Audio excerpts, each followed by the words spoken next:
Olá, muito boa noite, já estamos no ar, já estamos conectados para mais uma edição do nosso programa, o programa é de quarta-feira, né? Estamos conectados aqui pela página da paróquia Nossa Senhora do Carmo, do Facebook, também pelo canal do YouTube no Facebook e também pela página Caminhando na Fé Oficial. Somos da PASCOM, Pastoral da Comunicação, da paróquia Nossa Senhora do Carmo, Assis Chateaubriand, Diocese de Toledo, no Paraná. Seja muito bem-vindo, seja muito bem-vinda para mais uma live temática aqui no nosso espaço digital, legal? Estamos na Semana Santa, que nos prepara para o ápice da fé cristã, que é a Páscoa, a ressurreição de nosso Senhor Jesus Cristo. O que Jesus quer nos ensinar na Páscoa? Quais os caminhos que Jesus percorreu até a Páscoa? Você já parou para pensar que o sacrifício de Jesus na cruz foi por você? E a nossa temática proposta para hoje é a seguinte: o Calvário e a esperança da Páscoa, o contraste entre a dor da crucificação e a vitória da ressurreição. O amor de Deus e a promessa de vida eterna é o que nós vamos aqui comentar, falar o nosso bate-papo de hoje.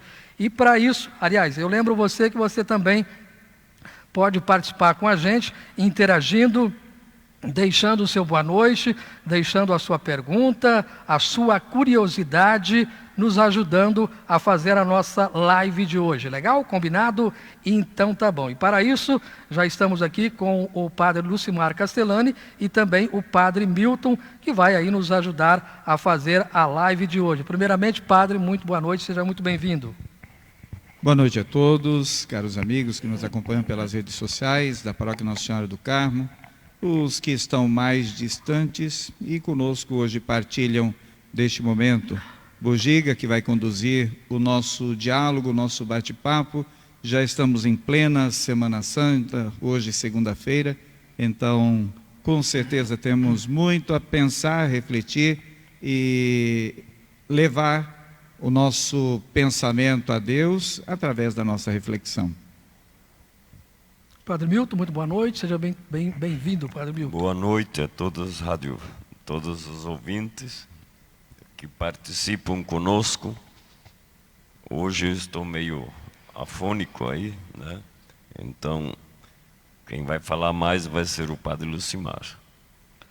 Legal, também acolhendo já o Fred Silva, a Isabela, Zenaide Basotti, Sebastião, a Nina Almeida também, que já está com a gente, a Ana Fátima Alves também, já chegando para acompanhar a nossa live temática de hoje, legal? Padre Lucimar, a nossa oração inicial primeiro, padre. Muito bem, visto que nós vamos tocar naquele que é o mistério central da nossa fé, nenhum conhecimento é permitido, nenhuma compreensão é permitida se não formos guiados e orientados pela ação do Espírito que nos dá a visão de Deus sobre o mistério que nós celebramos. Por isso convido a todos que rezemos juntos a oração ao Espírito Santo. Vinde, Espírito Santo, enchei os corações dos vossos fiéis e acendei neles o fogo do vosso amor. Enviai, Senhor, o vosso Espírito, e tudo será criado, e renovareis a face da terra. Oremos. Ó Deus, que instruístes os corações dos vossos fiéis com a luz do Espírito Santo, fazei que apreciemos retamente todas as coisas, segundo o mesmo Espírito, por Cristo, Senhor nosso. Amém. Amém. Muito bem, antes, porém, uma curiosidade, as práticas quaresmais que visam a conversão, a oração, jejum e penitência. Bem, nós vimos aí um esforço muito grande das pessoas, né, em fazer o seu algo a mais, o seu propósito, a sua meta. Muitas pessoas realmente aí se esforçando para fazer o seu algo a mais. E a conversão é um processo diário, né? Muitas pessoas conseguiram alcançar a sua meta, o seu propósito, mas outras pessoas também, por algum motivo ou outro, não conseguiram, né? Ficaram pelo caminho. E aí essa curiosidade, aqueles que não conseguiram, padre, o que falar para essas pessoas? Lembrar que este ano nós tivemos uma palavra do Papa Leão, na mensagem para a Quaresma, falando do controle, ou então do jejum, da língua. O grande mal muitas vezes está nas relações humanas, o julgamento, o falar do outro. Tenho certeza, e a gente percebe pelas confissões, tivemos inúmeras confissões neste mês, nos últimos dias, ou então nestes 40 dias, e a gente percebeu que o pecado maior, de maior frequência, realmente é o olhar sobre o outro e a crítica, o julgamento. Mas o mais bonito é a vontade de superação que existe no coração, na consciência daqueles que se propõem a fazer um caminho diferenciado. Temos ciência, a consciência cristã, de que é um mal que atinge o outro, que atinge a nós mesmos, porque gera discórdia, gera inimizade, mas o esforço. Aqueles que não conseguem ou não atingiram a sua meta, é o modo como Deus vê. Deus sabe de onde nós partimos, de onde nós queremos chegar, mas diante da nossa limitação, da nossa fragilidade, Deus sabe até onde a gente conseguiu chegar. Não haverá nenhum julgamento, nenhuma condenação, nenhum castigo, mas a partir daquele lugar, daquele ponto, eu retomo o meu propósito. Se neste projeto, nessa temporada, neste tempo, foi possível realizar e depois houve uma queda, a gente cai, levanta e recomeça. Este é o ponto de maior beleza, mais do que ter conseguido 100% ou não. Esse é o juízo de Deus. Deus vê o coração, a intenção de cada um que se propõe a mudança, a conversão. E lembrando que conversão também não é um ato isolado, terminado. Na compreensão da nossa fé, a conversão é um processo. Hoje eu dou um passo, amanhã pode ser que eu dou um passo atrás e recomeço, retomo. É um pouco a vida cristã de todos nós. E isso se identifica no cotidiano. Quantas pessoas neste período, que no atendimento, isso é mais frequente no atendimento das confissões, muito tempo sem confessar, distante da igreja, distante da prática da fé. Tem alguns ainda que pararam lá no tempo da pandemia, se fecharam, se afastaram da vivência comunitária e retomando, dizendo assim, eu preciso retomar a minha vida comunitária, de vivência comunitária, de participação na Eucaristia, de sacramentos. Isso é muito bonito.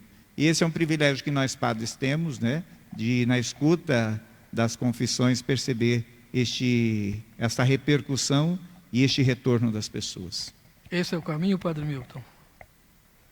A Quaresma foi esse tempo de graça que Deus nos concedeu para que a gente se voltasse para Ele. E o Papa dizia, de cultivar a gentileza na família, com as pessoas, nos encontros. E assim, a Quaresma foi esse tempo de graça para a gente fazer as pazes, tirar do coração toda a maldade, o ódio, a inveja, e assim poder acolher o Cristo que quer ser a vida nova para cada um de nós nessa Páscoa. Amém. Muito bem, no Evangelho de João, capítulo 19, versículo 17 ao 18 seguintes, nos diz: levaram consigo Jesus. Ele próprio carregava a sua cruz para fora da cidade, em direção a um lugar chamado Calvário, em hebraico, Gólgota, e ali o crucificaram. Agora, por que Jesus precisou passar pela crucificação para salvar a humanidade, Padre?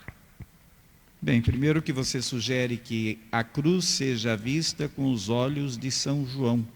São João, quando relata, diferente dos outros evangelistas dos sinóticos, Mateus, Lucas e Marcos, os evangelistas sinóticos colocam Simão Cirineu para ajudar a carregar a cruz. E o evangelista São João é o único que não tem Simão Cirineu, mas Jesus carrega a cruz por si só. E no ato, primeiro, a cruz era a pior das mortes, ou a pior da punição para alguém que tivesse cometido um crime. No julgamento de Jesus vai aparecer por qual obra boa vocês me condenam, né? E Jesus não tem na sua condição, no relato da sua história, nenhuma obra má, mas vão ser aquela de ser considerado Deus presente, Deus real, Deus que caminha entre nós. E a cruz, sendo este castigo humano que se dava aos criminosos, Jesus se submete. É como dizer que a cruz é o jeito de Jesus descer ao mais profundo abismo da morte e do sofrimento humano, porque Deus não pode ser acusado de estar numa posição diferente da nossa. Então, assume a pior das condições de sofrimento, e a cruz representa isso. Depois, assumir a cruz, e por São João não precisar de outro que a carregasse, é uma decisão de amor. Para Jesus não um castigo. Então, livremente, no silêncio, sem histeria, sem reclamação, ele toma sobre si a cruz, que vai significar também a dor de toda a humanidade. Me parece bela essa ideia e profunda, que todos nós temos as nossas dores. E quem é de nós que consegue carregar a própria dor e a dor da outra pessoa? Jesus é aquele que carrega a sua dor, que não é dor, é um gesto de amor, mas nesse gesto de amor ele carrega o sofrimento de toda a humanidade. O peso disso seria infinito. Quem é que tem ou pode carregar sobre si um poder, melhor, um peso infinito? É aquele que tem o poder infinito de amar, né? De transbordar em amor, e esta é a expressão da cruz. Legal. O Padre Milton quer fazer alguma colocação, Padre? A cruz um instrumento de castigo se tornou para nós um instrumento de salvação, né? E se a gente olhar no meio de nossas comunidades, tem muita gente que tem uma cruz pesada para carregar.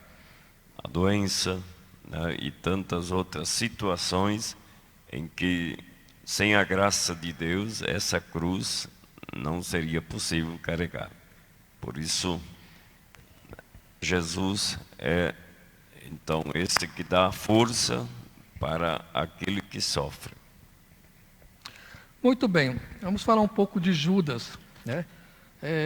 Judas fez a sua escolha, né? Ele traiu Jesus por 30 moedas de pratas e teve a sua consequência, né? Agora a pergunta é: de que maneira traímos Jesus e quais as consequências? Eu gosto do pensamento de São João. Você faz a pergunta: Judas traiu Jesus, mas a pergunta que faria à luz de São João: foi Judas o traidor ou foi outro que traiu Jesus, o inimigo de Deus? Então, se Jesus tem no seu grupo, né, de apóstolos, na sua comunidade, alguém, o Evangelho de hoje até falava, né? Judas, ele era inclusive, ele roubava, diríamos assim, a bolsa, né? Mas se Jesus colocou ou convidou alguém com a qualidade ou com a característica de Judas, é porque ele não tinha nada de bom, ele não poderia. Jesus teria errado no convite ou na escolha de Judas, ou Pedro, ou Tiago, ou João, aqueles que de alguma forma foram ambiciosos também, um à direita, outro à esquerda, pedia a mãe dos filhos de Zebedeu. Eu prefiro compreender e aceitar aquilo que é o relato da última ceia de João 13. O diabo colocou no coração de Judas o propósito de trair Jesus. Afinal, quem é que queria Jesus na cruz ou Deus morto? Provavelmente não era Judas. E tampouco Judas tinha toda essa capacidade, essa compreensão, ou este desejo, ou este poder, ou esta pretensão de colocar ou de entregar ou ver a morte de Jesus como Messias ou Filho de Deus. Então o grande culpado da história não é Judas, o grande culpado da história é o diabo, porque afinal colocou no coração de Judas o desejo de de trair, de entregar Jesus. Então, o diabo, que já é de condenação eterna, não poderia fazer outra coisa. E se a gente continuar lendo, e se continuarmos a leitura de João 13, lá à frente, depois do relato da ceia como lava-pés, que nós vamos vivenciar na quinta-feira, vamos encontrar Jesus investindo esforços na conversão de Judas. É o único que Jesus molha na hora de entregar o pão, molha um bocado de pão, mergulha no molho e entrega a João. Será que Jesus não queria o coração, entrega a Judas? Será que Jesus não queria o coração de Judas, o discípulo, o apóstolo, da mesma forma que os demais? Aquele que é de condenação eterna não tem salvação. Por isso, se põe a seu serviço, a serviço do seu egoísmo, supondo que a morte de Jesus fosse o fim de Deus. E daí, o que é que nós vamos ver? Quando Jesus morre, a vitória sobre a morte. Então essa é a experiência cristã. Jesus na cruz, o sofrimento, essa dimensão talvez ainda possa vir na conversa, mas pode escapar também. Cruz não é sofrimento para Jesus, cruz é salvação. Gosto daquela imagem também de Jesus no horto, quando Jesus reza ao Pai: Pai, se possível, afasta de mim este cálice. É possível afastar a cruz de Jesus? O diálogo não se dá, mas é como se Jesus ouvisse do Pai: Filho, se eu evitar que você vá até a cruz, a humanidade não será salva. Então, para Jesus, cruz é salvação. Padre Milton falava da experiência das cruzes, cada um assumir a sua cruz. Bom, cada um assumir o seu sofrimento, independente de qualquer coisa, cada um vai ter que assumir o seu sofrimento. Mas o desafio é tornar a sua dor, tornar o sofrimento em caminho de salvação. Então a minha cruz não é sofrimento. Vista com os olhos da fé, a cruz que eu tenho, minhas dores, minhas tristezas, enfim, meus esforços, se tornam para mim, segundo o olhar de Deus, um caminho de salvação. É por meio dessa cruz, que eu sou salvo e não tenho como transferir para outro. O Padre Mil, de que maneira a família ela pode ser protegida diante de tantas tentações, diante de tantas ações do diabo, Padre? Olha, eu sempre digo assim, que o diabo, ele anda solto. Bonitão, bonitona, chicoso, perfumado. Atraente. E vem com cada proposta indecente, porque se você não tiver convicto daquilo que você quer, você cai na dele. E isso tem muita gente que cai na iniciativa do maligno. E principalmente hoje, né, tantos vídeos de celulares e outros, né, são um estrago na vida espiritual das pessoas, né? Então, quem não tiver um espírito crítico, não vai conseguir, né, superar essas tentações que estão aí. Por isso é preciso estar cheio da graça de Deus, assim como Jesus, que venceu o demônio no deserto, porque ele estava cheio da graça de Deus. E o demônio não conseguiu nada com Jesus. Assim também, todos nós, como cristãos, precisamos então também estarmos cheios da graça de Deus para vencer, né, as iniciativas do maligno. Amém. Aparecida de Freitas, acompanhando a nossa live, a Toninha Lulu, Maria Alamino Mendes, também a Edna, a Dalva Lotte, Maria Altamino Mendes. Boa noite, Padre Silmar, boa noite, Padre Milton. Boa noite a todos que estão ao vivo nessa live maravilhosa que nos traz tanto aprendizados. Amém. Grupo Filhos de Maria também acompanhando o nosso programa. Gilson Pedroso também está aí ligado aí com a gente, conectados pelas nossas redes sociais. Lembrando, se você tiver alguma curiosidade também, alguma pergunta, né, algum comentário, você pode fazer para a gente aqui, que vai estar nos ajudando a fazer a nossa live. A Lourdes Catarina também Boa noite, Lourdes. Boa noite a todos vocês que estão nos acompanhando. Legal? Agora nós vamos aqui em Mateus 27:46. Próximo da hora nona, Jesus exclamou em voz forte: Eli, Eli, lama sabactani. O que quer dizer: meu Deus, por que me abandonastes? Como podemos ecoar esse grito nos dias de hoje? Meu Deus, por que me abandonaste? Como podemos traduzir isso hoje, Padre? Primeiro que a expressão de Jesus é um resgate do Salmo 22, meu Deus. E assim, se naquele momento a oração de Jesus fosse uma oração de contestação, de raiva, de separação, de distanciamento do Pai, ele não teria chamado Deus de, o Pai não teria chamado de meu Deus. Significa que se misturam duas realidades: o abandono, porque lembrar que Jesus, antes de falar do abandono, as cenas todas que nós participamos, compartilhamos nas celebrações, na leitura da palavra, não é simplesmente uma exposição histórica ou factual daquilo que aconteceu com Jesus. O retrato, a fotografia está dizendo que Jesus lá simplesmente disse: meu Deus, por que me abandonaste? Ou tudo aquilo que está expresso por Jesus é a expressão da condição humana. Então, nós poderíamos assim compreender que na expressão de Jesus de abandono, o mergulhar no completo abandono, é aquilo que nós sentimos. O que nós sentimos quando passamos por uma situação de dificuldade, de dor, de sofrimento, a sensação é de abandono. E a primeira expressão parece que surge é: Deus me abandonou, E para que nós, que somos filhos e filhas, por meio do batismo, por meio da força do Espírito, não nos sintamos abandonados, Jesus é como se proclamasse: no teu abandono, Deus se torna ainda mais o teu Pai ou o teu Deus. Por isso se torna a oração de Jesus, mas a oração necessária para todo aquele que se sente abandonado.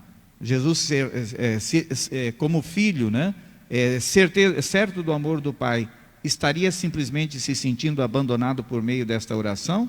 Ou a certeza da presença do Pai, do amor do Pai, nele, naquele momento, na cruz, também se transmite a nós como certeza? Onde melhor nós encontramos Deus? A resposta vem da expressão de Jesus: no abandono. Meu Deus, por que me abandonaste? Ou seja, no meu abandono, você é ainda mais o meu Deus, o meu Pai. Até que ponto, Padre, de que maneira essa Semana Santa, essa Semana Maior, ela pode impactar na nossa vida, na nossa família?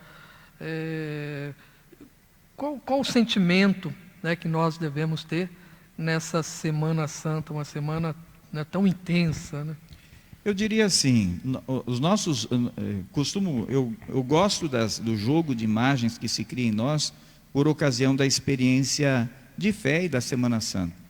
Quando a Semana Santa se dá, a gente poderia dizer: a intensidade da luz de Deus, ela se multiplica em nós, em nossa vida, em nossos ambientes, cada vez que nos encontramos, pois afinal estamos mais voltados pela espiritualidade, pela leitura, pela penitência, pela conversão.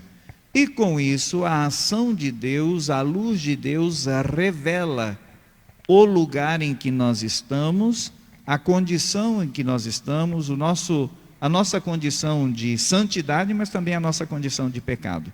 Então a intensidade da luz que reflete de Deus em nossas vidas é capaz de revelar aos nossos olhos o nosso distanciamento e talvez até o nosso pecado, que nos leva, pela força da nossa consciência, pelo movimento do Espírito, a nos chamar de volta ao caminho. Quem é o Pai? É como a passagem do filho pródigo, O pai é aquele que está à soleira da porta esperando o retorno do filho, porque tem certeza que o filho vai voltar. Ele faz a aventura do pecado, a aventura do distanciamento, e neste tempo, quantos são aqueles, É bonito porque as pessoas não estão não tem o privilégio de estar nos nossos ouvidos, nas nossas relações com as pessoas, como padres que somos, porque a toda hora a gente está passando por essa experiência. Ainda hoje, nos diversos momentos de confissão, ainda outras pessoas, eu tenho necessidade de Deus, percebi que eu estava distante, mas pela força desse tempo, que é um tempo de graça, né? Aquilo que o Padre Milton disse, um tempo de graça e um tempo de luz. E aquele convite, aquela semente do Espírito de Deus posta em nós desde o princípio, ela germina, ela renasce e ela ressurge. Pode falar, Padre. E o tempo da Quaresma foi um tempo de a gente rezar mais. Teve muitas pessoas que participaram da missa diária. Verdade, muitas. E isso também... Nas duas paróquias, inclusive, né? Isso também ajuda as pessoas a se aproximarem mais de Deus e perceberem o vazio de Deus que de repente está presente na vida. E assim, ainda falando do abandono, quantas pessoas, né, nos momentos difíceis da vida, acham que Deus as abandonou. Mas é o momento em que Deus está mais próximo de cada pessoa. E muitas pessoas tomam uma atitude de se afastar. Não vou mais na igreja, não vou mais na missa, como se Deus fosse o culpado, de repente, de não perceber a sua presença na vida de cada pessoa. Então, né, Deus está sempre presente na vida, Ele nunca nos abandona. Veja, se fosse nos abandonar, imagina os discípulos de Jesus que abandonaram o Mestre, mas Jesus foi fiel até o fim a eles também. Uma experiência de abandono, existem extremos na vida das pessoas, né? E este movimento pode ser identificado na vida de muitos, e durante esses dias também acontecia uma situação de uma pessoa, mas a situação é tão trágica,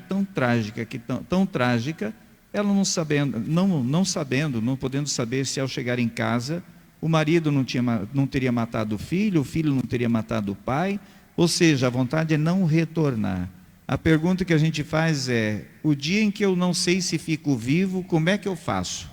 Essa condição de um abandono positivo, ou seja, no momento em que eu nada consigo, nada posso fazer, o que é que eu faço?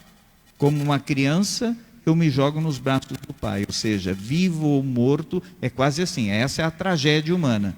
Vivo ou morto no final do dia, até o final do dia, eu só posso planejar até o final, planejar não, eu só posso esperar até o final do dia. Se o dia amanhecer novamente amanhã, ressurge a esperança. O que é que eu faço? Me abandono nos braços de Deus. É a experiência própria de confiança, de abandono e também de esperança, né? Amém. Áurea Cleia Souza, boa noite. Áurea Lourdes Kremer, boa noite. Dulcineia Bídia, a Isabela Neuza Lima, boa noite. Neuza Nalva Tite, boa noite. A Marli Silva, boa noite, Padre Lucimar, Padre Milton. A Maria Westenpaul, também acompanhando a gente. Augusto Matos, boa noite, Padres Milton e Lucimar, obrigado pela riqueza do saber nos orientando e nos preparando para a Páscoa. É isso mesmo, vamos explorar os nossos sacerdotes aqui hoje, viu? A Cleide Leandro também está acompanhando a nossa live. A Fatinha Mendes, boa noite, Fatinha, legal? Tudo bem? Então tá bom, na graça de Deus. Bem, entre os vários aspectos e lições que podemos aprender, nós temos a cena do ladrão arrependido, o bom ladrão, está em Lucas capítulo 23, 42, 43. Ou seja, nunca é tarde para voltar atrás e se arrepender. O perdão é um processo doloroso. Agora, como fazer o exercício do perdão? Sabemos que não é fácil, sabemos que é muito difícil. Qual é a dica? Primeira dica é: onde está Jesus no final da história, né? No caminho que ele percorre no julgamento, a cena que que o relato do Evangelho de Ramos ontem apresentou, Jesus foi trocado por um malfeitor, por um bandido, por um criminoso. Sobre os ombros de Jesus pesa o pecado também daquele criminoso que adquiriu a liberdade, Jesus foi para a cruz com o peso dele. Aonde está Jesus no final da história? Entre dois malfeitores. Dizemos bom ladrão, né? Mau ladrão, não sei se tem um ladrão bom, um ladrão mau, né? Um malfeitor, mas são os dois malfeitores. A diferença é que existe um deles que aceita, o primeiro se aventura numa reclamação, num julgamento, numa provocação em relação a Jesus, e os dois malfeitores não estão lá apenas para enfeitar a cena. De novo, nós estamos representados no ato da cruz de Jesus pelos dois malfeitores. Alguns vão zombar da cara de Deus, desce da cruz, se és o Filho de Deus, né? E rejeitar a condição e a possibilidade, porque naquele momento o crucificado abria a possibilidade para os dois pecadores malfeitores de irem para a eternidade. O primeiro malfeitor, afinal, é como se tivesse recusado, né? E o segundo malfeitor, ele faz o caminho do perdão vivido. Então, vai dizer, nós merecemos aquilo que estamos passando, mas ele que fez o bem não merece estar na cruz. E neste momento vem o perdão, o transbordamento da graça de Deus.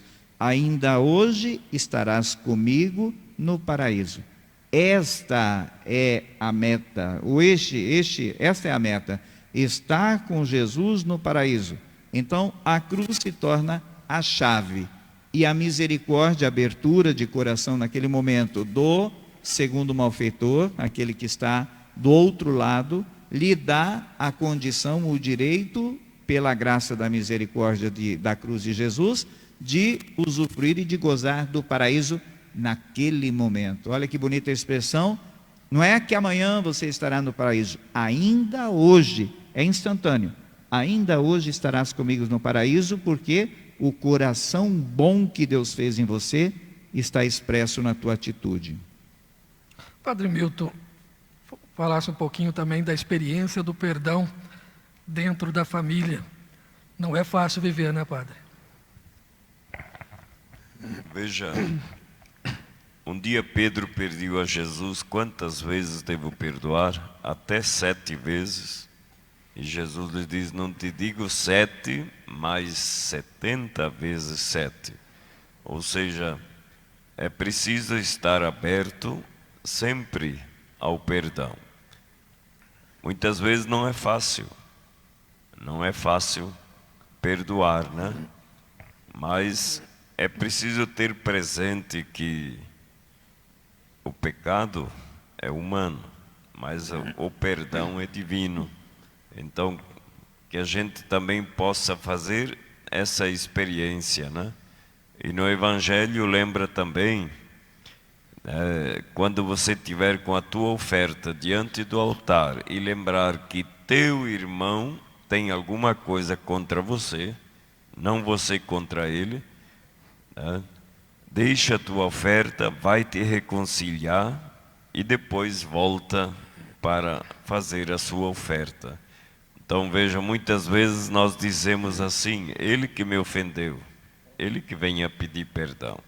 E Jesus lembra que é preciso que você vá ao encontro, se você lembrar que o teu irmão tem alguma coisa para ser perdoado, né? É assim também na família, com certeza, há necessidade de perdoar. E o perdão resgata, né? De novo, esse é um elemento muito importante na vida das pessoas, no cotidiano da nossa história. Nossas relações são conturbadas. Eu fico imaginando os tantos problemas de perdão, não perdão, egoísmo, amor, não amor, que existem no cotidiano da vida familiar. Quanta mágoa é o cotidiano das confissões, quanta mágoa, quanto ressentimento, quanta dor. E o Evangelho, através dessas cenas todas, né, e do alto da cruz, que é a referência agora, o que faz o perdão? E dizem alguns estudiosos da Sagrada Escritura que dá a impressão que o perdão parece ser maior que a própria ressurreição. É como se fosse um milagre maior, porque o não perdão separa, o ódio A mágoa separa, enquanto que o perdão aproxima os corações. É o que aconteceu no alto da cruz. O que não quis o perdão ficou separado da eternidade, do paraíso, e aquele que reconheceu Jesus e aceitou, recebeu o perdão, voltou a fazer parte do paraíso. Imaginar que o perdoar e receber o perdão te dá a condição de receber o paraíso. Isso é forte, né? Pois afinal, e o não perdoar pode colocar em risco, então, até a nossa própria pertença ao paraíso, a nossa condenação. No próprio Pai Nosso nós rezamos, perdoai-nos, Deus nos perdoe assim como a gente perdoa o nosso semelhante. Então, se queremos o perdão de Deus, é preciso que também a gente esteja aberto ao perdão sempre. É legal. E muitas vezes nós vemos famílias destruídas, né, devido à falta de perdão. E o perdão, ele exige um treinamento, é como se fosse um treino, né? Não é de uma hora para outra que você vai conseguir.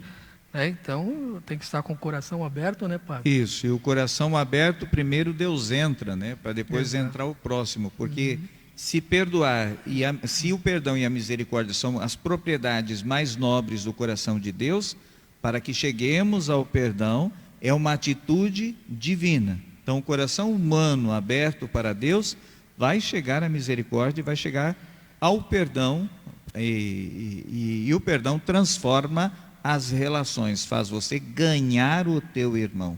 E falando em família, né, é a condição primeira da relação conjugal, o perdão, porque muitas vezes se coloca em xeque o amor por causa de atitudes. Atitudes são atitudes, o amor é amor. O amor não entra em discussão. Agora as nossas atitudes sim, posso não gostar, posso rejeitar, e grande parte dos problemas, talvez até das separações, grande parte dos problemas está na falta de perdoar, na capacidade de perdoar. E essa capacidade normalmente vem pela fé, porque só aquele que nos ama com amor infinito nos capacita para o perdão. E o perdão também, quer dizer, é um exercício da quaresma, né? Se você conseguiu, né, fazer esse exercício, esse propósito, está de parabéns. Se você não conseguiu, há tempo, né? Porque é um processo diário, uma conversão diária, né, pai? A quaresma tem 40 dias para você se capacitar para o perdão, mas Deus dá 90 anos. Quanto tempo você tem para ser treinado no perdão, na atitude de perdoar? Só 90 anos, supondo que 90 fosse a média da nossa vida, ou a meta, né? Mas para isso tem que abrir o coração, né? Deixar Jesus entrar, né? A Terezinha Castellani, Antônia Castellani está acompanhando, ótima experiência. Eliana Chavone, boa noite, padres Milton e Lucimar, sua bênção. Eva Teixeira Nicolino, boa noite, padre Milton e padre Lucimar, linda explicação. A Maria Bononi, boa noite, a padre Milton e padre Lucimar, Deus abençoe vocês. Valdineia Bília, boa noite, padres, que Deus abençoe e proteja muito vocês. Williams Fábio de Oliveira, boa noite, padre Milton e padre Lucimar, um abraço fraterno do casal Lara e do Williams. Ângela Souza de Jesus, boa noite, padre Milton, padre Lucimar e a todos da comunidade da Nossa Senhora do Carmo. Cidinha também está acompanhando, Cidinha Alfredo, boa noite, Deus abençoe, boa noite, Cidinha, boa noite. A Roseli Trindade também acompanhando a nossa live, boa noite, legal? Vamos aqui agora então para próximo questionamento. Estamos aí na live da Semana Santa, estamos já vivenciando essa semana já com intensidade, e aqui o padre Milton, o padre Lucimar, aí tentando explicar melhor sobre essa semana que estamos vivendo para melhor viver, né? A Euzi Crava, boa noite. Cleonice Gonçalves, boa noite. Altair Casale Orlandini, Deus seja louvado por este momento, amém. A primeira prova de ressurreição de Jesus é o túmulo vazio. Como a esperança da Páscoa pode ajudar alguém que está passando por um luto ou dificuldade? O que o sepulcro vazio representa para o cristão hoje? Essa é a pergunta. Para alguém que está passando por dificuldade, se encontrasse Jesus no túmulo, ou se o sepulcro não estivesse vazio, ele poderia se jogar no abismo, porque nada teria solução e nenhuma esperança poderia ser cultivada e ser encontrada. Então, o túmulo vazio é esta expressão do concreto da nossa vida, da impressão que o caminho que percorremos diante de certas dificuldades vai nos levar até a morte, ao sofrimento e à morte. Mas a morte, o sofrimento, a dor tem a última palavra, é a resposta que nós encontramos no túmulo vazio. Se para o Filho de Deus a morte não teve a última palavra, o sofrimento, lembremos que Jesus não ficou isento de nenhum sofrimento. Ninguém pode falar mal de Jesus, que é fácil ser Deus, né? Poderíamos tecer esse tipo de observação, ser todo poderoso, e sei lá, os devaneios todos, mas aquele que é todo poderoso tem todo o poder dentro da realidade humana. E aquele túmulo vazio é o sinal de esperança, porque não é a morte, não é a dor, não é o sofrimento que tem a última palavra. E mesmo que passemos por ele, entende? E quando dizemos isso, a tentação é dizer, bom, eu sou um católico, um cristão fiel, vou à missa, levanto cedo, faço jejum, né? Mas isso não dá garantia que você não vai passar pelo sofrimento. Agora, o sofrimento não tem a última palavra. Mesmo no sofrimento, na dor, e lá se encontra Jesus, ele entra no ambiente da morte e de lá ressurge vivo. Então, o túmulo vazio é a certeza de que a morte não tem a última palavra, nem para Deus e tampouco para nós. Amém. Cleonice Gonçalves, sua bênção, Padre Milton Lucimar. Vanilda Mota, boa noite, sua bênção, Padre. Lourdes Salvalágio, boa noite, Padre Milton, Padre Lucimar, Deus abençoe, quanta sabedoria. E a Maria Lúcia Parronchi, boa noite, bênção, amém. Muito bem, a Quinta-feira Santa também nos lembra a instituição da Sagrada Eucaristia, a fé eucarística. Como entender a fé eucarística nos dias de hoje, Padre? Bem, a fé eucarística, a instituição da Eucaristia, praticamente esta semana que passou, foi a grande catequese dos vários encontros que tivemos, né? Temos quase 1000 catequizandos, nos encontramos essa semana com quase todos os familiares, os pais. Qual foi o ponto nevrálgico da reflexão? A instituição da Eucaristia. Para a igreja, a Eucaristia é o ponto de chegada e o ponto de partida. Não existe a igreja católica sem a Eucaristia. Não existe cristão católico sem a Eucaristia. Mas a beleza, poderíamos assim dizer, de novo em São João. São João descortina o mistério. Se a gente lê Mateus, Marcos, Lucas, o relato da instituição da Eucaristia tem pão, tem vinho e as palavras próprias da consagração. Isto é meu corpo, isto é meu sangue. E João não. João vai dizer o que significa Eucaristia e vai apresentar então Jesus inclinado diante de cada apóstolo, de cada discípulo de Jesus na ceia, lavando os pés. Então a Eucaristia é pôr-se a serviço. Daí a gente entende por que Jesus morreu na cruz, para pôr-se a serviço da nossa salvação, porque ninguém se salva sozinho. Então eu não tenho o poder de me salvar, porque o céu não me pertence, mas eu estou sob a direção, sob o julgamento de Deus. E qual é o julgamento de Deus? É a partir do amor. Então a Eucaristia se torna um serviço. E quando nos reunimos, e mais bonito ainda, a Eucaristia ela tem sentido vivida em comunidade. E também não existe católico, não existe cristão se não tem esta experiência de comunidade. Porque rezar em casa você não faz Eucaristia sozinho.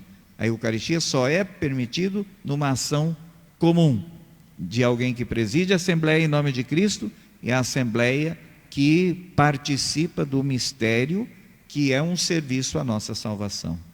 Padre Milton, falasse um pouco também sobre essa experiência da fé eucarística, Padre. Veja que na Quinta-feira Santa Jesus institui a Eucaristia e também o sacerdócio. Porque sem Eucaristia não tem sentido o sacerdócio. E sem o sacerdócio também não existe Eucaristia. Por isso que Jesus diz: fazei isto em memória de mim. Então, é muito importante a gente ter presente, né, que a Santa Missa é a maior oração que a gente pode fazer. Não existe oração maior do que a Eucaristia. E por isso, nos lembra os documentos da Igreja que a Eucaristia é o cume, o ponto alto da nossa vida cristã, mas é também a fonte aonde a gente vai buscar novas forças para viver a semana que Deus nos concedeu iniciar. Por isso, então, a Eucaristia, né, quem não a pode receber, sente muitas vezes essa falta, né, desse alimento salutar que é Jesus na vida de cada um de nós. Sente fome, desejo. É bonito de novo, né? Os ouvidos do padre ouvem isso constantemente. Eu tenho fome, eu tenho desejo do pão da eternidade, porque nós fomos feitos, criados para sermos alimentados por aquilo que é de Deus. E isso está em nós. De novo, é maravilhoso quando uma pessoa desperta depois de muito tempo deste sono, desta anestesia, e suscita, e o próprio Deus suscita nela o desejo do pão, que é muito mais do que pão, né? Que é o desejo da comunhão. E essa experiência, né, muitos casais que vivem juntos estão fazendo, se preparando para o casamento e também para poderem receber a Eucaristia, que é o alimento, que é a força e é aquilo que dá sentido à vida. Sem a Eucaristia, né, a vida vai perdendo também o sentido de certa forma, né? Nós podemos estar em contato com Deus através da palavra e da Eucaristia, né? São os dois aspectos que a Igreja considera de forma igual, né? A Eucaristia e a palavra de Deus. E olhando para a quantidade de matrimônios, de casamentos que nós estamos realizando, o Padre Milton observa bem isso, né? Este final de semana nós vamos rezar casamento, vamos celebrar o matrimônio. É com missa ou sem missa? Porque quando os casais, uma das partes, não fez a Eucaristia, ou vai receber a Eucaristia e a crisma, que é muito comum, e ultimamente, inclusive, o batismo, Eucaristia e crisma durante o matrimônio, porque é a condição que se estabelece, então, boa parte dos casais hoje que estão indo ao matrimônio estão se completando o ciclo da iniciação cristã, também no sacramento do matrimônio, mas às vezes o batismo, a Eucaristia, a crisma, e são muitos, não são poucos. Aparecida Silva, boa noite, Padre Milton e Padre Lucimar. Cleonice Gonçalves, lava-pés na Quinta-feira Santa, é um gesto de humildade de Jesus. Rosângela Maria, boa noite, Rosângela, boa noite. Cleonice, precisamos 2 sacerdotes, Eucaristia, fonte de vida nova. Neuza Lima, louvado seja Deus pelos sacerdotes. Legal? Muito bem. Agora vamos falar sobre uma frase de Santa Rosa de Lima, que nos diz que fora da cruz não há outra escada pela qual possamos subir ao céu. Fora da cruz não há outra escada pela qual possamos subir ao céu. Como fazer essa escalada? Como escalar a escada e os degraus que nos levam para o céu? Quais os passos? Temos que lembrar que a cruz tem uma expressão como, qual é o santo citado aqui? Santa Rosa de Lima. Santa Rosa de Lima, escada para o céu. Outros santos vão dizer que a cruz é também a chave para o céu. E a cruz é completa, ela traduz toda a história humana e ao mesmo tempo a história divina. Então, nós temos na cruz duas hastes, a haste vertical e a haste horizontal. Então, ela é a ponte e a escada que une o céu e a terra. A haste vertical é como se tocasse, supondo que Deus esteja no alto e nós aqui embaixo. Então, a haste vertical faz a ponte ou o toque entre a eternidade e a terra, a nossa realidade terrena. E a haste horizontal tem, por isso que a cruz tem tudo de Deus e tem tudo do homem. E a haste horizontal é como se estendesse ao horizonte da humanidade e por meio da ação misericordiosa de Deus, toca a todos e cria comunhão. Então, esta é um dos aspectos, né? Escada, beleza, chave, que nós encontramos uma tradução teológica da expressão da cruz. Por isso, a cruz se torna para nós uma das maiores expressões e tão rica de significado. Padre Milton, quer complementar, Padre, sobre a cruz, a renúncia que devemos fazer? Com certeza, ao longo da nossa vida, precisamos renunciar a muitas coisas, né? No seu estado de vida, né, é preciso ter renúncias, né? Que sem renúncia a gente não consegue ir para frente, né? E assim, veja, nós padres, né, precisamos fazer muitas renúncias. Eu não posso dizer amanhã eu vou para aquele lugar lá quando tenho compromisso já na comunidade. Então, as renúncias ajudam também a gente a se organizar e a crescer na vida, né? E saber que a partir de um dado momento em que você deu um passo na sua vida, na sua vocação, é preciso ter presente que as renúncias são inevitáveis. Nós podemos dizer, Padre Josimar, que uma das características para ser um bom cristão é a renúncia, né? Eu, pessoalmente, não gosto muito da expressão renúncia. Alguém poderia dizer, você para ser padre renunciou, apesar do Padre Milton ter dito dessa forma, né? Um modo de interpretação. Eu não sei se eu renunciei, porque a tudo aquilo que qualquer homem, qualquer pessoa deseja, eu também desejo. Mas eu escolhi. E no ato de escolher, eu deixei de lado algumas coisas que não fazem parte da minha escolha. Então, se eu escolho o matrimônio, eu deixo de lado outras coisas, eu não renuncio. Eu tenho capacidade também, eu como padre teria capacidade de me casar, a potência do amor em mim não deixou de existir, a atração, o desejo, tudo está pronto em mim para aquilo que eu poderia colocar em operação. Então sim, é renúncia nessa perspectiva que eu deixo de lado. Mas se for como escolha, adquire um caráter positivo. Porque eu escolhi, é uma escolha, né? Uma resposta, escolha da impressão que está tudo nas minhas mãos, né? Mas é uma resposta a um chamado que Deus me faz e tem as suas consequências. E consequências é deixar de lado aquilo que não faz parte da resposta que eu estou dando. E aí a gente chama de renúncia. Mas eu estou preparado para muitas coisas, mas eu não posso ter todas as coisas. Eu, dentre as possibilidades, a resposta a um caminho.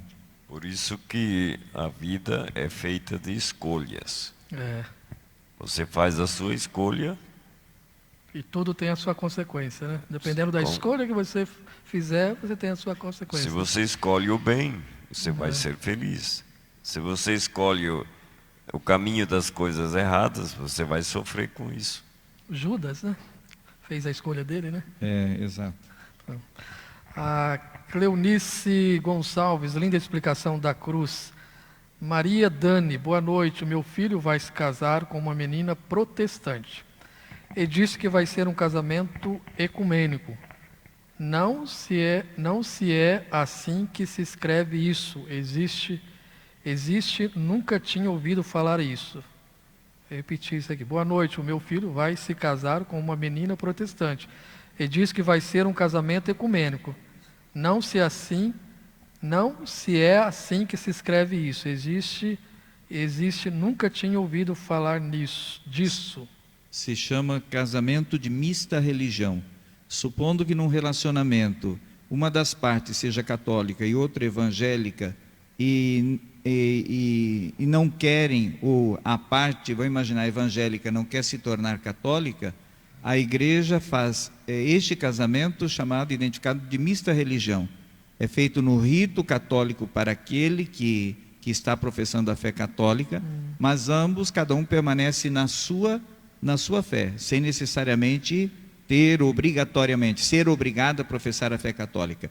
E lembrando que feita essa adesão, ou então assumida essa condição, os filhos serão educados na fé católica. Isso tudo passa por um processo de conhecimento, de aceitação, de compromisso. O rito é desenvolvido, mas preserva-se a identidade religiosa de cada um, sem ferir, né? Mas a parte católica, para ele, é matrimônio conforme o conceito católico. E é preciso que os dois estejam bem afinados, para que um não reclame quando o outro vai na sua igreja. Exato, não pode haver, não é privação, né, mas uma espécie de impedimento, né, que cada um assume a responsabilidade de dar o direito ao outro de viver a sua fé. Certo. Cida Tavares, boa noite, padres. Eu amo ser católica, ter Jesus na Eucaristia é a nossa maior riqueza. Cleonice também participando com a gente. Cleonice, dois caminhos, o bem e o mal. Maria José Puerta também participando com a gente. Maria José Puerta, boa noite, boa noite. Muito bem. Jesus abraçou a cruz com amor. O apóstolo Paulo afirma que a nossa fé seria inútil ou vã se Cristo não tivesse ressuscitado. Agora, quais as dicas para fortalecer a nossa fé na ressurreição em Jesus Cristo? Como abraçar a nossa cruz com amor? Lembrar de novo que cruz não é sofrimento. Nós vemos o sofrimento na cruz. Mas cruz é salvação. Por que é que Jesus abraça a cruz? Porque se o modo de salvar a humanidade, ele precisava, por si só, Filho de Deus, abraçar a cruz, se não fosse por nós, a cruz não teria significado nenhum. E se não fosse a cruz, também a nossa fé cairia no vazio. E com isso vem a expressão dirigida a nós, que cada um abrace a sua cruz. Então, nestes dias que nós estamos próximos da celebração, a começar o tríduo pela quinta-feira, sexta, sábado, é o momento de nós contemplarmos a cruz de Cristo e nos identificarmos com Ele e o modo como Ele abraça a cruz. Ou seja, não tem como fugir da nossa cruz, ou seja, a minha história, a nossa história é o lugar onde Deus nos salva. Por isso, cruz não pode ser outra coisa que salvação. Por isso, complete a frase: Jesus morreu na cruz para nos salvar. Então é salvação, e na cruz tem sofrimento, mas não é o ponto nevrálgico e principal da cruz. Oswaldo de Lima, famoso Taxinha, boa noite, meus caros, boa noite, meu amigo. A Vera também, boa noite. Boa noite, Vera. Leonice, cruz e salvação. Nenhuma dor é para sempre e as dificuldades duram o tempo necessário para a santificação e conversão. Ou seja, a santificação e conversão passam pelo caminho da dor. Como administrar isso?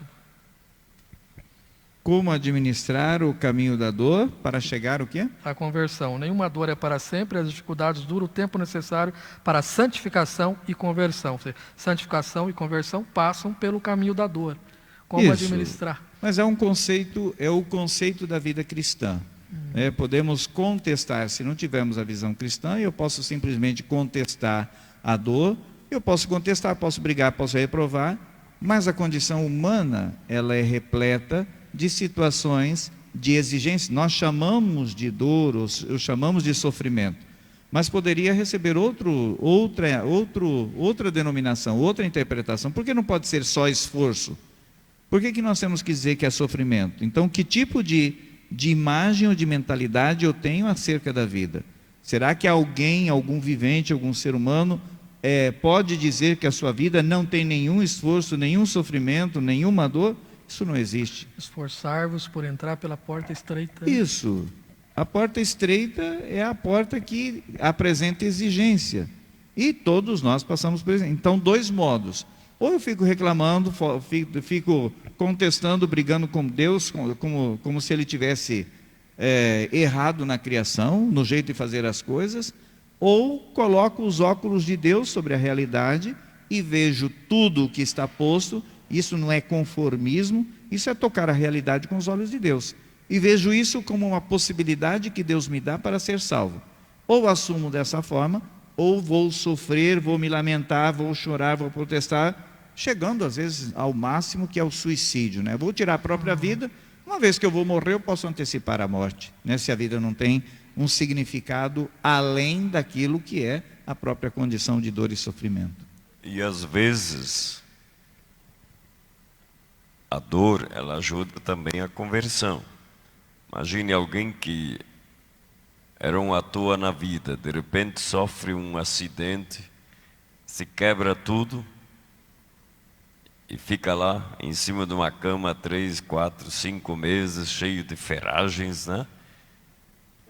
E começa a refletir também sobre a sua vida e lembrar que tem alguém que está no comando, né? Por isso, às vezes, o sofrimento ele pode me ajudar também a me voltar para Deus, né? E tem uma frase que diz assim: quem passou pela vida e não sofreu, passou pela vida e não viveu.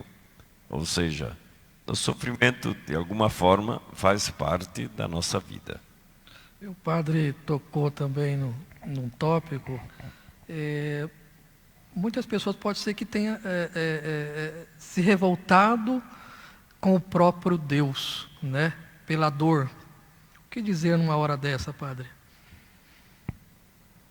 A dor, claro que quando nós nos submetemos a ela, é uma condição da vida, coloca em xeque tudo aquilo que nós acreditamos ser a vida e ser Deus. Então, isso nos põe em questão o tipo de imagem que eu tenho. Ao contemplar Jesus na cruz, aquele que sofreu, e ao constatar que a minha vida ela vai estar marcada também por tais características de dor, mas o que é que nós entendemos da cruz que pode iluminar a nossa realidade? A presença de Deus nos leva à superação e à compreensão do sentido da dor. Porque o que as pessoas contestam ou querem saber é por que eu, mas o que é que você tem de diferente? Então você olhando para si mesmo vai constatar que o mundo depõe contra você, que é só você que sofre. Então quando a gente, de novo a experiência dos padres, né? Nós estamos em constante contato com a fronteira da vida, da dor das outras pessoas. Isso nos consola e faz olhar a nossa dor de forma mais positiva, porque a dor do outro tem a sua importância e às vezes é tremendamente superior.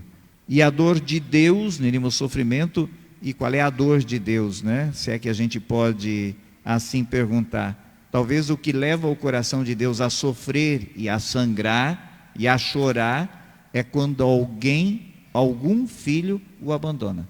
Essa é a dor de Deus. O resto dos fatos não sei, né? Talvez não tenha um significado, mas um filho que se distancia e renuncia e repudia o pai é como se ferisse mortalmente o coração de Deus. Não dessa forma, né? Mas a dor que se pode perceber.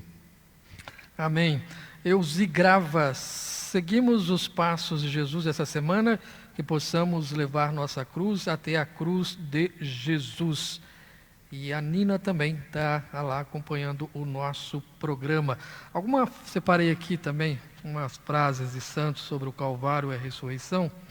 Viva na fé e na esperança, ainda que seja na escuridão, pois nessa escuridão Deus protege a alma. São João da Cruz. E Santo Agostinho nos diz que a ressurreição de Cristo é a nossa esperança. Como diz a música, a dor do meu irmão que sofre me fala de meu Deus. Essa é a Santa Cleonice Gonçalves, né? Cleonice, que colocou aqui no chat. Agora, contextualizando, antes de entrar para para a agenda dessa semana, contextualizando a nossa live de hoje, a nossa temática, com a frase de Santo Afonso de Ligório. E aí dá para arrematar a nossa temática. A nossa vida seria inútil se terminasse com a morte, mas o homem foi criado para a imortalidade. E pela sua ressurreição, Cristo abriu a porta do reino celestial, a porta estreita ou a porta espaçosa. Como conquistar essa porta? Para arrematar a nossa live de hoje, né?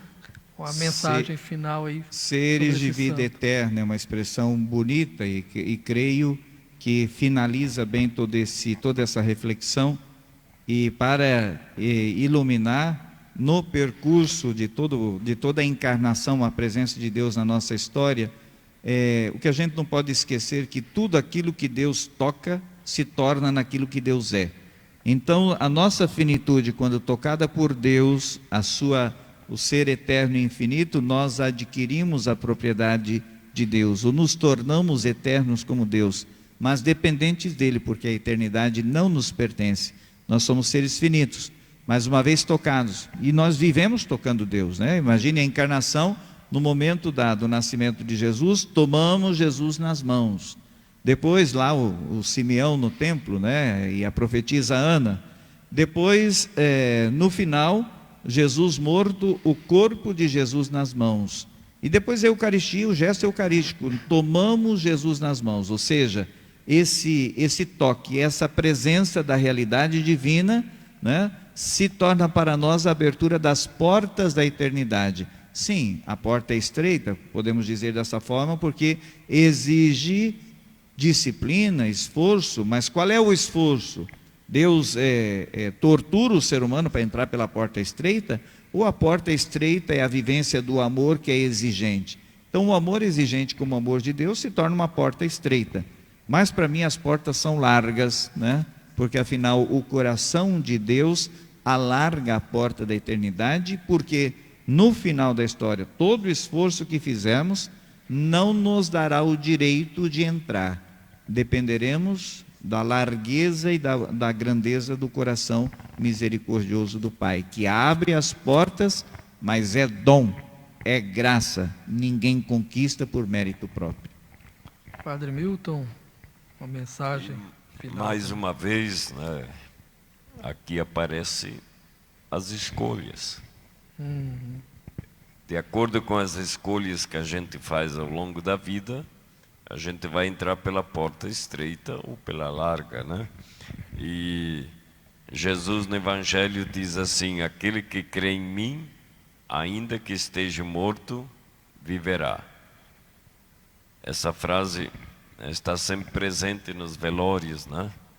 Que a pessoa termina a sua missão nesse mundo. O que ela leva para Deus? Vai levar o bem que ela fez, as boas obras que ela praticou, os bons conselhos que ela deu, o tempo que ela teve para Deus. E o resto é resto. O resto fica. E se ela foi uma pessoa de bem, ela termina a sua missão nesse mundo, mas vai estar junto de Deus, né? Por isso que Jesus diz: eu vou preparar um lugar para cada um de vocês. E um dia voltarei e vos chamarei a mim. Então, nosso fim último é Deus. Por isso, o nosso viver, o nosso caminhar, o tempo que Deus nos dá, deve ser sempre nesse sentido de buscar a Deus na vida. E assim, com certeza, a gente vai estar se preparando para entrar pela porta estreita. Amém. Padre Lucimar, o Padre Milton como estreante na live foi muito bem, né? Viu, Padre Milton? Convidado para as próximas. Aí, legal, enriqueceu bastante. A Cleonice Gonçalves, muito bons esses pensamentos. Nice Harak, após uma reflexiva caminhada quaresmal, eis que chega a grande Semana Santa, que seja abençoada a todos. Uns vão muito cedo, a Cleonice falando, uns vão muito cedo, né, Padre? Colocando aqui, Cleonice Gonçalves. Legal. Padre Lucimar, agora vamos para a nossa agenda dessa Semana Santa, como ficou organizada aí esse restante de semana, essa Semana Santa, Semana Maior, né? Na Sim. Paróquia Nossa Senhora do Carmo. Na verdade, já iniciamos, né? Hoje é segunda-feira, estamos concluindo o dia. Foi um dia rico também, né? Pois afinal tivemos duas grandes celebrações com unção dos enfermos e bênção dos doentes na comunidade São Miguel, às 9 horas, e aqui na comunidade Matriz, com grande número de idosos, enfermos e pessoas também que têm com outras enfermidades, ou receberam a unção, ou participaram da bênção dos doentes, na segunda, né? Mas as celebrações deste final de semana foram bonitas, com grande participação, e creio eu com essa disposição de fazer o caminho com Jesus, não o caminho do sofrimento, mas o caminho da glória, o caminho da salvação. Então já iniciamos ontem com duas grandes celebrações, uma no sábado e outra no domingo de manhã, e ontem à noite sem a bênção dos ramos, mas também com a participação da comunidade. E o tríduo pascal na paróquia, na comunidade, então teremos a celebração da instituição da Eucaristia, da Ceia do Senhor, o lava-pés, na quinta-feira, a partir das 19h30. Terminada a celebração não termina, é importante dizer, não tem bênção final, é uma celebração de 3 dias praticamente, né, que se estende na sexta-feira e vai culminar na vigília, na ressurreição. Então, depois da celebração das 19h30, o translado para o lugar preparado para os momentos de oração com Jesus ou com o Cristo crucificado. Até a meia-noite nós teremos então o horário reservado, depois interrompemos, às 6 da manhã da sexta-feira iniciam os horários de oração até o meio-dia. Daí o recesso para as equipes se prepararem, às 3 horas da tarde na sexta, a celebração da Paixão aqui na Matriz, e as comunidades do interior, as capelas, vão realizar uma parte delas, vão realizar também as celebrações como forma de celebração da palavra. E à noite, aqui na Matriz, às 19 horas, nós vamos fazer a Via Sacra, partindo aqui da frente da igreja, no entorno da igreja, também da região aqui, passando inclusive pela frente do hospital, onde encontram-se enfermos, rezando por eles, enfim, o caminho de Jesus que se torna também o nosso caminho. Com isso nós concluímos a sexta e o sábado, que é a vigília pascal, o fogo novo, uma celebração voltada para os catecúmenos, né? Temos 6, 7 adultos que estão aptos a receber todos os sacramentos da iniciação na única noite. Então é uma noite rica de luz, de graça, de bênção, seja para aqueles que serão batizados, inseridos na fé, acolhidos na fé, como para todos nós batizados. Então a vigília pascal, a bênção do fogo novo, da água e a palavra, toda a história da salvação proclamada nas leituras desta noite. Com isso concluímos o sábado e o domingo.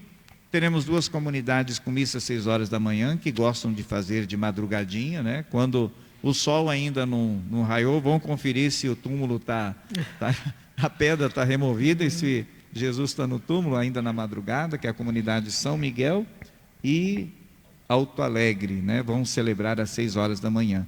E depois às 8 horas aqui, então, a celebração do domingo da Páscoa. E também na quarta-feira, nós temos o encontro diocesano de todos os padres e o bispo para a missa do Crisma, onde são abençoados o óleo dos enfermos e do batismo, e consagrado o óleo da Crisma. O óleo da Crisma é usado no batismo, na Crisma, na ordenação de um padre ou de um bispo. E o óleo dos enfermos para os doentes, né, que a gente tem muitos aqui, né, usamos hoje, e o óleo do batismo, então, também no batismo. Então, quarta-feira, todos os padres estarão reunidos em Toledo, na paróquia São Pedro e São Paulo. À tarde, das 3 até às 6, nós teremos uma tarde de espiritualidade e à noite, às 19 horas, então, essa celebração da missa do Crisma. E as pessoas se perguntam, mas os padres confessam também? Sim, várias oportunidades durante o ano, e esta é uma, às portas do Tríduo Pascal. Na tarde da quarta-feira temos a espiritualidade, a celebração penitencial e a confissão. Com quem o padre confessa? Confessa com outro amigo padre, né? Então o bispo não atende todas as nossas confissões. Se alguém quiser confessar com o bispo, pode também. E o bispo confessar-se com o padre também pode, né? Como o Papa confessar-se com o padre. Porque, né, o Ministério da Ordem lhe dá esta condição. Agora, nós confessamos uns aos outros, né, no dia em que nos reunimos nessas celebrações, nessas oportunidades. Amém. Valdirene Gevaz também acompanhando. Cleonice Gonçalves, gostei muito da live. Desejo uma Semana Santa abençoada para todas as paróquias. Ana Fátima Alves, Mauro Sodeiro, Adalva Lotte, Cida Tavares. Muitíssimo obrigado pelos vossos ensinamentos, Padre. Deus lhe abençoe. Uma abençoada Semana Santa a todos nós e uma feliz Páscoa. Mais doce do que o chocolate, só o amor de Jesus. Então que possamos experimentar esse amor que cura, salva e liberta. Lembrando que essa foi mais uma realização da PASCOM, Pastoral da Comunicação, Paróquia Nossa Senhora do Carmo, Assis Chateaubriand, Diocese de Toledo, no Paraná. A todos uma feliz e santa Páscoa. Agora a bênção final com o Padre Lucimar Castellani. E assim nós vamos concluir então este nosso momento, nossa gratidão, carinho a todos os que nos acompanharam, que esse diálogo tenha ajudado, né, a interiorizar um pouquinho mais aquilo que é o mistério que nós estamos já celebrando no decorrer dessa semana, e que o Cristo ressuscitado brilhe na vida, nos corações, no mundo tão necessitado de paz, do amor de Deus, que Deus possa reinar de verdade a partir dos nossos corações. E assim, Padre Milton. Queremos então desejar a todos uma feliz e santa Páscoa, e que no dia da Páscoa você possa desejar isso a seu irmão, porque é isso que você procurou viver ao longo de todo esse tempo. E assim a nossa oração dirigida a Deus. Senhor Jesus, Tu que vencestes o túmulo e abriste para nós um caminho novo, liberta-nos de viver como quem ainda está preso à morte, ao medo e ao desânimo. Ensina-nos a reconhecer Tua presença no cotidiano, nas pequenas coisas, nas pessoas e nos sinais da vida nova. Faz-nos homens e mulheres pascais, capazes de recomeçar, de perdoar e de amar sempre, mesmo quando tudo parece perdido. Conduze-nos, Senhor, da morte para a vida, hoje e sempre. Amém. Feliz e Santa Páscoa. Desça sobre vós a bênção de Deus Todo-Poderoso, Pai, Filho e Espírito Santo. Amém. Amém.